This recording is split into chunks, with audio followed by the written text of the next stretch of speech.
केवल एक बेलपत्री पर रखा हुआ एक चावल का दाना नारी का हाथ का स्पर्श कराकर स्वधा माता का नाम लेकर अशोक सुंदरी की जगह मालूम है सबको, अशोक सुंदरी वाली जगह पर केवल चढ़वा दीजिए, वो बच्चा पूर्ण तरह से 90 महीने में ही जन्म लेगा, 8वें में नहीं, और स्वस्थ, उसकी स्वस्थता रहे। क्या नाम लेना है? नाम बोलो पहले, जम के बोलिए जरा। आप लोगों से इसलिए बुलवा रहे हैं कि आप भूल ना जाओ। फिर से बोले एक बार, स्वधा। स्वधा का स्मरण। स्त्री, नारी और पुरुष, चाहे बेटे हो चाहे बेटियां हो, नारी हो पुरुष हो, ये उदर से जुड़ा हुआ हरनिया, उदर से जुड़ी हुई पथरी, या जो भी एक पत्र आए हैं, पत्र बहुत सारे आए हैं पर समय निकलता है इसलिए उस पत्र को हम लोग नहीं पढ़ रहे। पत्र इधर भी है, बहुत सारे हैं पर, और लोगों ने लिखा बड़ा सुंदर सुंदर है। इसमें आया है कि एक बच्चे के 5 पथरी है, वो पथरी की गांठ पड़ गई, वो भी किडनी लीवर। तो जिसने पत्र लिखा है वो स्मरण है।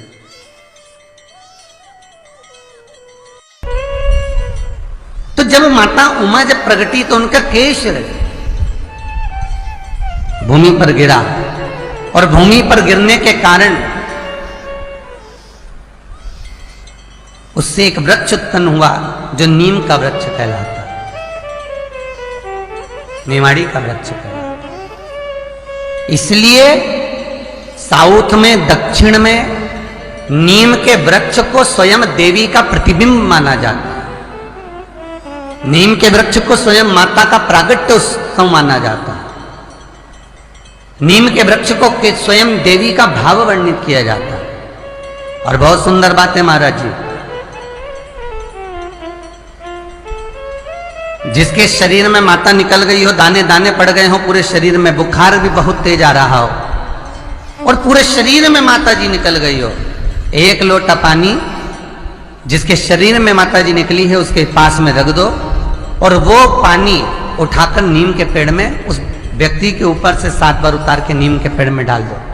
3 दिन के अंदर उसकी माता जो शरीर में निकली हुई है, दाने दाने पड़े हुए हैं, जो बुखार बहुत तेज आ रहा है, उसमें धीरे धीरे आराम मिलना प्रारंभ हो जाता है।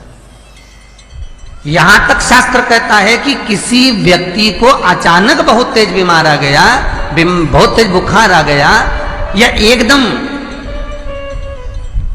हम तो यहां तक कहेंगे कि ये वायरस चल रहा है, महामारी चल रही है, और कंठ में भी आपको अगर जलन पड़ रही है, कंठ रुक रहा है, बुखार बहुत तेज आ रहा है, शरीर में ताप है, डॉक्टर को दिखाओ मना नहीं है, सब कुछ करो मना नहीं है, पर 1 लोटा पानी अपने ऊपर से उतार कर 21 बार नीम के पेड़ में ले जाकर नाम गोत्र बोलकर डाल दीजिए, और नीम के पेड़ के नीचे की मिट्टी को अपने कंठ पर लगा लीजिए।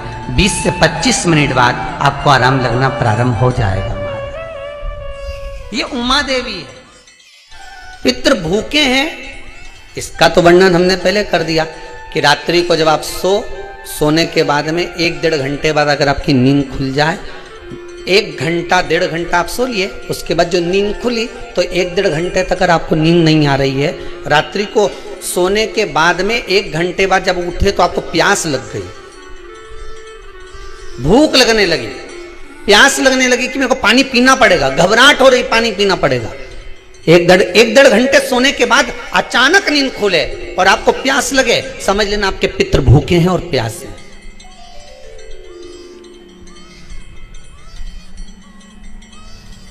वो भूखे और प्यासे हैं, उनको जल की जरूरत है।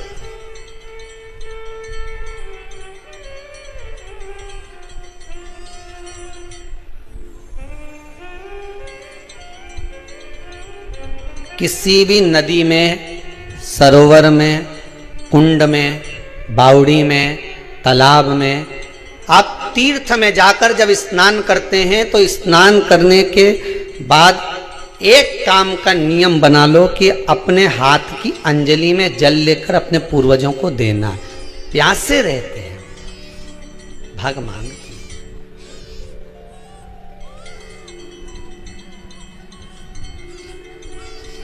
भाग प्राप्त करना।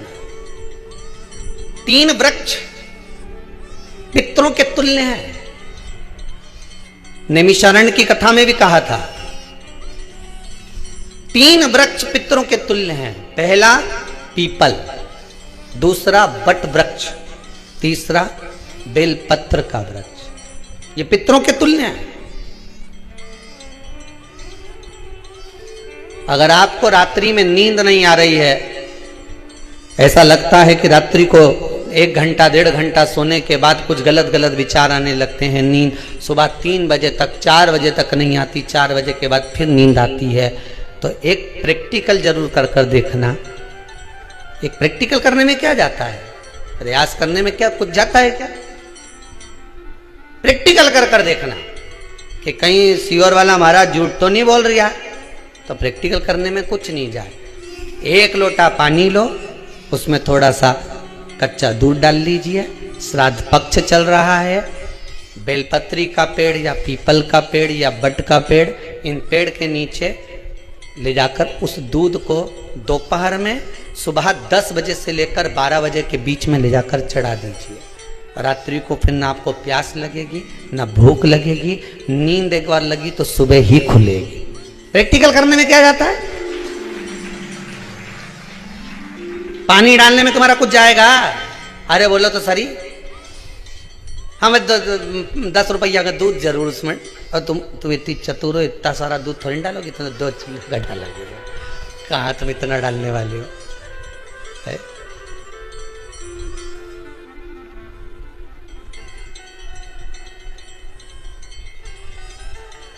कहा बहुत चतुर लोग हो रहे संसार में हो। भले पूजन पाठ नहीं करे, पर कहीं का एकदम मिलने आ जाए ना, क्या अम्मा जी है क्या पाठ कर रही है, फिर वो भी बैठ गई तुरंत, अभी तो सोई थी।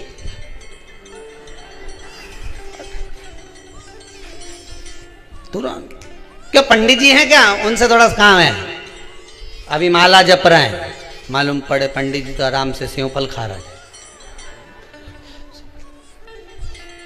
अब प्लेट सोफा के नीचे घुसे,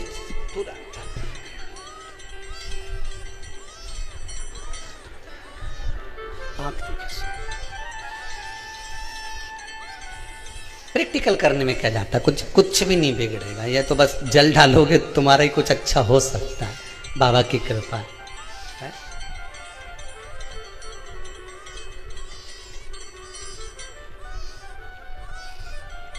3 वृक्ष पितरों के तुल्य हैं। पहला जम के बोलिए पीपल, दूसरा बट वृक्ष, तीसरा बेलपत्री का वृक्ष। 3 पीपल के वृक्ष में 52,000 ब्राह्मण एक साथ निवास करते हैं, इसलिए पितृतुल्य है। बट वृक्ष ब्रह्मा जी के मस्तक से बना, इसलिए पितृतुल्य है। और बेलपत्री का वृक्ष माता पार्वती जी के अश्रु से बना। जब आंसू गिरे थे माता जगत जननी जगदम्बा पार्वती के, उस समय पर पितृलोक में हलचल उत्पन्न हो गई थी। हमारी नातिन की आंख में आंसू कैसे आ गए? मैनावती की पुत्री है।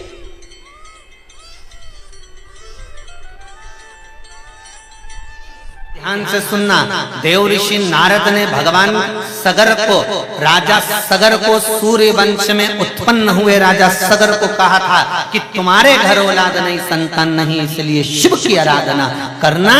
उसी तरह आपको देव ऋषि नारद ने मार्ग बता दिया है कि अगर संतान नहीं है, 10 साल हो गए, 12 साल हो गए, 14 साल हो गए, 20 साल हो गए, बस एक प्रार्थना शिव जी से करो। सफेद आंकड़े की जड़ लेकर रजस्वला धर्म के 7वें दिन शिव मंदिर में शंकर भगवान से ऊपर से 21 बार घुमाकर तुमरुका जी का नाम लेकर उसको कमर में वही मंदिर में शिवलिंग का दर्शन करते करते नंदी के पीछे की ओर खड़े होकर शिव का दर्शन करते करते उसको बांध लो लाल धागे में। तुमरुका जी का नाम। और महाराज एक पीपल का पत्ता रजस्वला धर्म के 7वें दिन से शिव जी को चढ़ाकर समर्पित कर कर उस पीपल के पत्ते को कुंदकेश्वर महादेव के नाम से लाकर उसको गाय के दूध में उकालकर दोनों पति पत्नी रात्रि के समय सोने से पहले उसको पान करो। प्रतिदिन उस पत्ते को लाना है, प्रतिदिन चढ़ाना है, प्रतिदिन पत्ते को चढ़ाकर